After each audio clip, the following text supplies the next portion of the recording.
Welcome to our channel friends. APSRTC road భద్రతా మాసోత్సవాల సందర్భంగా 15/1/2024 తారీఖున కర్నూలు 1 and 2 డిపోల ఉద్యోగుల సమావేశం ఏర్పాటు చేయడం జరిగింది. ఈ సమావేశానికి పోలీస్ ఇన్స్పెక్టర్ ట్రాఫిక్ గారు ముఖ్య అతిథిగా వచ్చేసి తమ అమూల్యమైన సలహాలను ఇవ్వడం జరిగింది. మరి ఇంకా ఈ కార్యక్రమంలో డిప్యూటీ చీఫ్ ట్రాఫిక్ మేనేజర్ గారు, కర్నూలు 1 and 2 డిపోల మేనేజర్ గారు, అలాగే డిప్యూటీ చీఫ్ మెకానికల్ ఇంజనీర్ గారు పాల్గొనడం జరిగింది.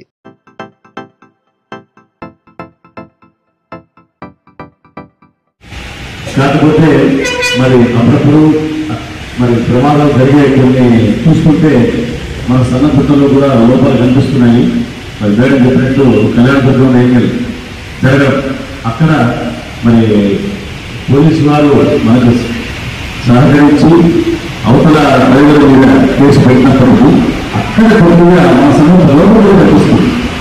ఎందుకంటే సైన్లో రైతు కోసం స్టార్ట్ చేస్తున్నాడు.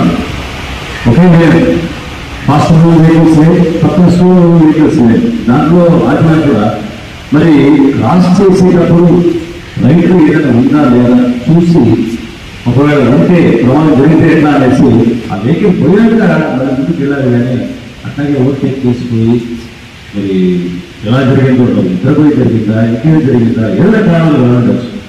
బట్ యాక్సిడెంట్ జరిగింది, డ్రైవరు ప్రాణాలు కోల్పోయారు. దాదాపు 20-25 మంది చాలా ఇంజరీస్ అయ్యింది. దాన్ని ఫ్రాక్చర్స్ అయ్యవచ్చు, రకరకాలు. మనకు తెలిసి ఒక చిన్న కాలుకి ఫ్రాక్చర్, చేతి ఫ్రాక్చర్ అయితే మనము 3-4 నెలలు బాధపడతాం. మరి ప్రాణాలు కోల్పోతే మరి వాళ్ళకి ఆధారపడిన వాళ్ళ పరిస్థితి. అందువల్ల డ్రైవర్ అనే వ్యక్తే చాలా విశిష్టమైన ఉద్యోగం ఉంటుంది. దానికి ఎంత బాధ్యత ఉందో, ప్రాణాలు రక్షించే మరి కెపాసిటీ కూడా వాళ్ళకు ఎంత. ఎందుకంటే అందువల్లనే డ్రైవర్ అనే వ్యక్తి ఎంత ఆరోగ్యంగా ఉంటాడో, వెహికల్ ఎంత ఆరోగ్యంగా ఉంటుందో, ప్రమాదాలు వస్తాయనేది ఆల్మోస్ట్ ఉంటుంది. అంటే ఈ రెండు కూడా ఒకదానికొకటి డైరెక్ట్ ప్రమోషన్ అనమాట. డ్రైవర్ ఆరోగ్యంగా ఉన్నప్పుడు, వెహికల్ చక్కగా ఉన్నప్పుడు ప్రమాదాల స్థాయి ఆల్మోస్ట్ ఉండదు. ఇక్కడ ఎక్కడైతే లోపాలు జరుగుతాయో ప్రమాదాల స్థాయి కొంచెం తగ్గుతూ ఉంటుంది. అందువల్లనే డ్రైవరు మరి వేయడం చెప్పినట్టు మీరు డ్యూటీకి వచ్చినప్పుడు వెళ్ళేటప్పుడు కానీ ఏ చిన్న మీకు వెహికల్ సంబంధించిన డిఫెక్ట్ కనిపించినా మరి ఇంకైనా గమనించినా ఖచ్చితంగా రాష్ట్రంలో రాయడం కానీ, రిజిస్టర్ రాయించడం కానీ, సూపర్వైజర్ తెలియజేయడం కానీ, కన్సర్న్ మెకానిక్తో అటెండ్ చేయించుకోవడం కానీ, నెక్స్ట్ డ్యూటీకి వచ్చినప్పుడు వెహికల్ యొక్క ఆర్జీ అటెండ్ చేశారు లేదా క్రాస్ చెక్ చేసుకోవడం కానీ, ఒకవేళ కాకపోతే ఇంకొక డ్రైవర్ తెలియజేయడం కానీ, మొత్తం మీద వెహికల్ అనేది మరి అన్ని కండిషన్తో మనం తీసుకెళ్ళడం అనేది అతి ముఖ్యమైన. ఎందుకంటే ఒక్కసారి రోడ్డు మీద వెళ్ళిన తర్వాత మనం ఏం చేయలేదు. సో ఆ సన్నద్ధత అనేది ఎంత బాగుంటే మంచిది.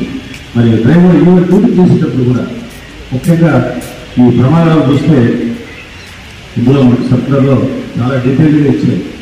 అంటే ఏ టైంలో యాక్సిడెంట్ జరుగుతున్నాయి, ఏ టైం జరుగుతున్నాయా, నైట్ టైం ఎక్కువ జరుగుతున్నాయా, తర్వాత పెడస్ట్రియన్స్ వల్ల జరుగుతున్నాయా, టూ వీలర్స్ వల్ల జరుగుతున్నాయా, లేదా ఆపోజిట్ వెహికల్స్ వల్ల జరుగుతున్నాయా. ఇది ఇక్కడ మనం గమనించాల్సింది ఏంటంటే డ్రైవరు ఎంత మనం చూస్తాం కావాలంటే కూడా మన డిపోలో జరిగిన యాక్సిడెంట్ని చూడండి. ఫ్యాట్ యాక్సిడెంట్ కావచ్చు, మేజర్ యాక్సిడెంట్స్ కావచ్చు, అక్కడ ప్రాణాలు కోల్పోవడం కావచ్చు, వెహికల్ డ్యామేజ్ కావడం కావచ్చు. డ్రైవర్ యొక్క ఫిట్నెస్ అనేది బాగా మీకు కనిపిస్తుంది. డ్రైవర్ ఎంత ఆరోగ్యంగా ఉండి, ఐసైట్ బాగుండి, మరి ఆరోగ్యంగా ఉండి, అలవాట్లకు కాస్త దూరంగా ఉన్నవాళ్ళు యాక్సిడెంట్ చాలా తక్కువ. సో మరి అది మనము అలవర్చుకోవాలి. లేదంటే ఆల్కహాల్ తీసుకొని డ్యూటీకి వచ్చేవాళ్ళు, లేదా ఎక్కువగా ఈ పాన్ పరాలు రకరకాలుగా తీసుకునేవాళ్ళు, దానిలో ఎక్కువగా కొంచెం డాబాల దగ్గర టైం వేస్ట్ చేసి ఇంకా టైం వాళ్ళు పికప్ చేయాలనేసి బాగా కొంచెం స్పీడ్లో పోతూ ర్యాష్గా వెళ్తూ ప్రమాణాలు చేస్తున్న వాళ్ళు ఇలా రకరకాల వాళ్ళు కనిపిస్తారు మనకు.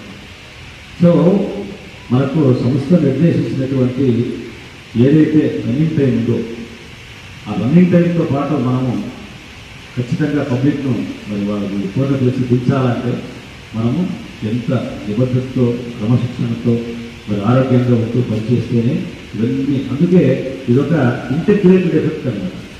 అన్నీ కూడా అనుకూలిస్తేనే ప్రమాదాలు జరుగుతాయి. అనుకూలించాలంటే మన ప్రయత్నం ఉండాలి.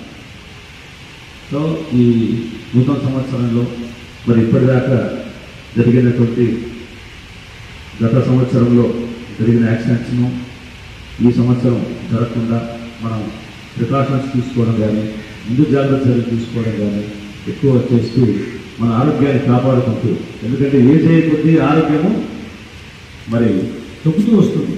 అందువల్ల ఎక్కువగా మరి దానికి సంబంధించిన ప్రికాషన్స్ తీసుకుంటూ రాత్రి కూడా మినిమం 6 to 8 hours నిద్రపోవడం కానీ, ఉదయం లేవడం కానీ, తర్వాత రెస్ట్ తీసుకోవాల్సిన చోట రెస్ట్ తీసుకోవడం కానీ, ఇలాంటివన్నీ చేస్తూనే మరి ప్రమాదం తగ్గించడానికి అవకాశం ఉంటుంది. అలాగా మన డ్రైవర్ సోదరులందరూ కూడా ప్రమాదం తగ్గించడానికి తమకు కృషి చేస్తారని, అలాగే గ్యారేజ్ సిబ్బంది కూడా ఆ డ్రైవర్కు సరైన వెహికల్ అందించడంలో సహాయ సహకారం అందిస్తారని, మరి సూపర్వైజర్లు చక్కగా మాట్లాడిస్తూ ఈ కార్యక్రమాన్ని చక్కగా నడిపిస్తారని మరి అందరినీ కోరుకుంటూ ఈ సంవత్సరాన్ని ప్రమాదరహిత సంవత్సరంగా మరి చేర్చి ఒక గమ్యాన్ని చేరడానికి మరి ప్రయత్నం చేస్తారని అందరినీ కోరుకుంటూ, మరి ఇందులో మరి మొత్తం అంటే తెలియజేశారు. ప్రతి సంవత్సరం కూడా దాదాపుగా 150,000 మంది ప్రాణాలు కోల్పోతున్నారు ఒక్క భారతదేశంలో. మరి తిరువోటు వాడే ఎంతమంది కోల్పోతారు అలా చూసుకుంటే. సో అలాంటివి మన దేశంలో, మన రాష్ట్రంలో, మరి మన జిల్లాలో మనం జరగకుండా తగ్గించే ప్రయత్నం చేద్దాం. ఇది అందరూ కూడా ఒక సమిష్టి కృషిగా ముందుకు వెళ్దామని తెలియజేస్తూ కోరుకుంటూ అవకాశం ఇచ్చిన మీ అందరికీ కూడా ధన్యవాదాలు తెలియజేస్తూ కోట్ ఆఫ్ థ్యాంక్స్ బై ఒక్క నిమిషం. ఎవరైనా మరి క్లుప్తంగా మాట్లాడదలసిన వారంటే సూపర్వైజర్స్ కానీ సిబ్బంది కానీ వచ్చి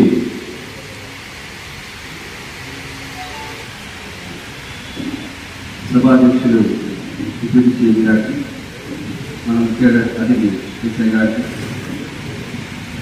డిప్యూటీ సీఎం మేడం గారికి మరియు మొదలు కొడుకు గారికి హాజరైన సోదరులకు కూడా హృదయపూర్వక నమస్కారాలు మరియు సంక్రాంతి శుభాకాంక్షలు తెలియజేస్తున్నాను. మేడం గారి సంతోషం. ఈ సంవత్సరం అందరి అనేక రెండు దీపాల్లో కూడా యాక్షన్ జరగడం చాలా సంతోషకరమైన అవసరం. ఎందుకంటే చాలా ఇంజనీర్గా చాలా యాక్సిడెంట్ చాలా యాక్సిడెంట్ కాకుండా తెలుస్తూ ఉంటుంది. రోడ్డు భద్రత అనేది పదే పదే చూస్తున్నాడు. మనం ప్రజల్లో పెద్దగా చెప్తుంటాము, బస్సు ఇక్కడ మన జాగ్రత్తగా చెప్తుంటారు.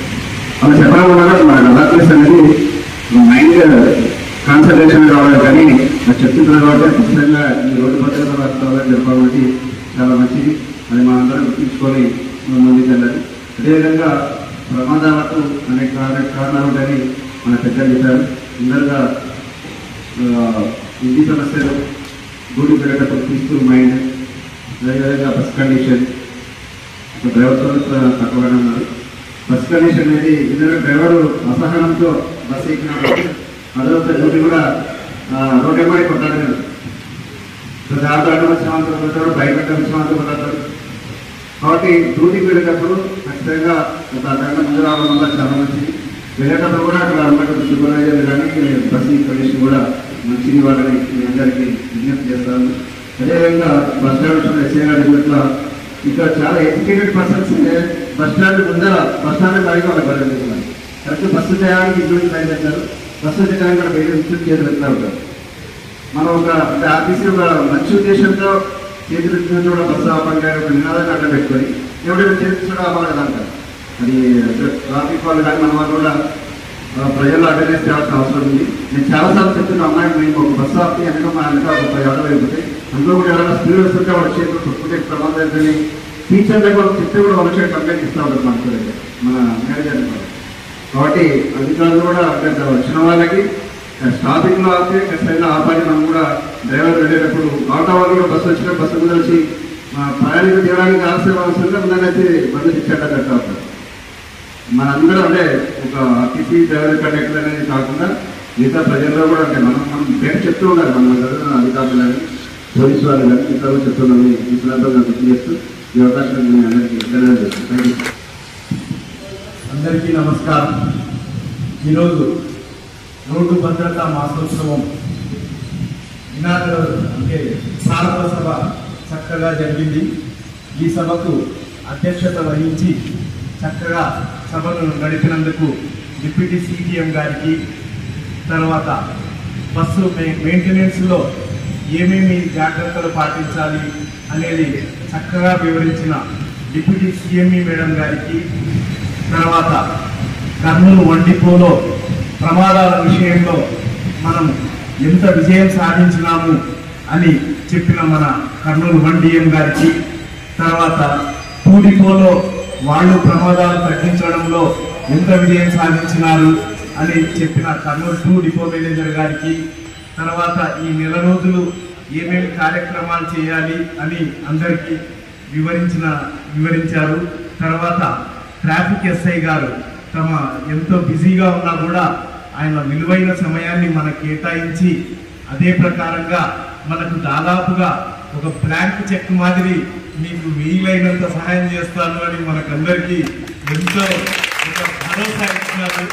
దీంతో అసలు మన దిగులంతా పోయింది. చాలా ధైర్యం వచ్చింది మనకు. సారు మన దగ్గరికి వచ్చి నీకు వీలైనంత సహాయం చేస్తామని. అంటే సార్ చేయాలనుకున్న సహాయాన్ని మనం వినియోగించుకోవాలి కానీ దుర్వినియోగం చేసుకోవద్దు. ఎవరైనా సరే, మన ఇంట్లో వాళ్ళైనా సరే, మన పిల్లలు ఒక మోతాదు వరకు మనం డబ్బులు అడిగితే ఇస్తాం కానీ విపరీతంగా డబ్బులు అడిగితే ఇస్తాము మన పిల్లలకైనా. అట్లే సార్ చెప్పిన ఆ వాగ్దానాన్ని మనము దుర్వినియోగం చేసుకోకుండా సద్వినియోగం చేసుకోవాలని మిమ్మల్ని అందరి కోరుకుంటూ ఈ సభను ఇంత చక్కగా నిర్వహించినందుకు మన కర్నూలు డిపో ఏఎంఎఫ్ గారికి మరీ ఆయనకు ధన్యవాదాలు తెలుపుకుంటూ తక్కువ సమయంలో పండగ రోజైనా సరే ఇంత దిగ్విజయంగా సభను నిర్వహించినందుకు ఏఎంఎఫ్ గారికి నా హృదయపూర్వకంగా ధన్యవాదాలు తెలుపుకుంటూ మీ అందరికంటే పండగ రోజు కూడా ఇంతమంది సభకు హాజరైనందుకు మీ అందరికీ ధన్యవాదాలు తెలుపుకుంటూ ఇంతటితో ముగిస్తున్నాను.